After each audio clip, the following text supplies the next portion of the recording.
What's up, everybody? Welcome to the channel. Hit that like button, hit that sub button. I'm gonna do a quick video on the ground points of the Honda Element. As you can see, this is a Honda Element.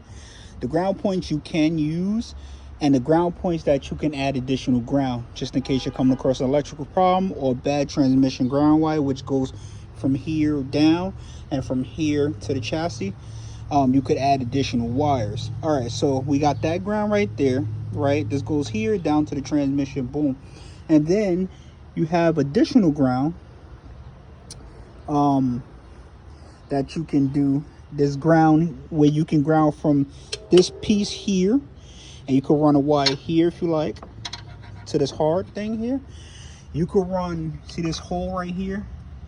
Sometimes you have either, some people have this hole here that holds the clamp for this hose. Some people, I don't know why they don't put it back, right? I brought it like this. You also could, if you had your clamp, you could run a wire from this hole to the firewall. You could run it from this hole to the shock tower, right? If you got more, you got another ground right here. See this ground point here? From here to there. That's ground right there. You also could run it, like I said, from the block, the head. You could run it to somewhere on the tower or somewhere to the fender. You could run it there or to the shock tower, whatever makes you feel comfortable. Some people like to run additional wires from these head bolts.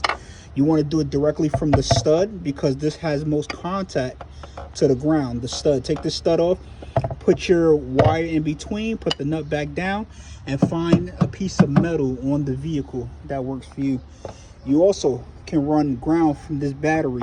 They sell a connector on Amazon that gives you more slots where you can add more wire, and you can run another one from the battery. You can run one from the battery to the head, or you can run from the battery down, another one from the battery down to the transmission, so you can have two, or you can do one from the battery to the block if you can find space, or battery to strut tower.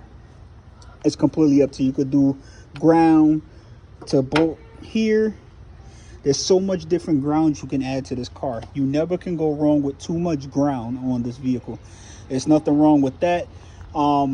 If you got any questions, comment down below. I'll be able to help you out more. If you need suggestions to any ground kits, I have links to where you can buy some ground kits that come with the wires and come with the connector where you can add additional wires here. But that is all for today.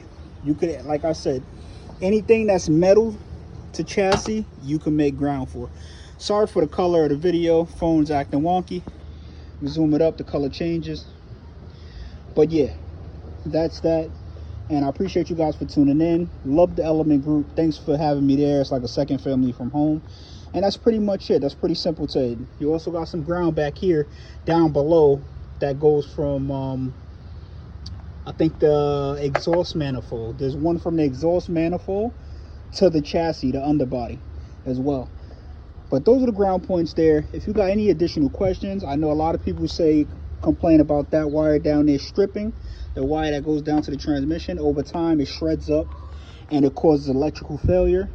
But you could also resolve that. If you don't want to replace this wire, or you can't afford this wire from the dealer, like I said, you could run additional wires from here to the chassis and to the block and transmission to secure ground to the car. Catch you on the next video. Peace.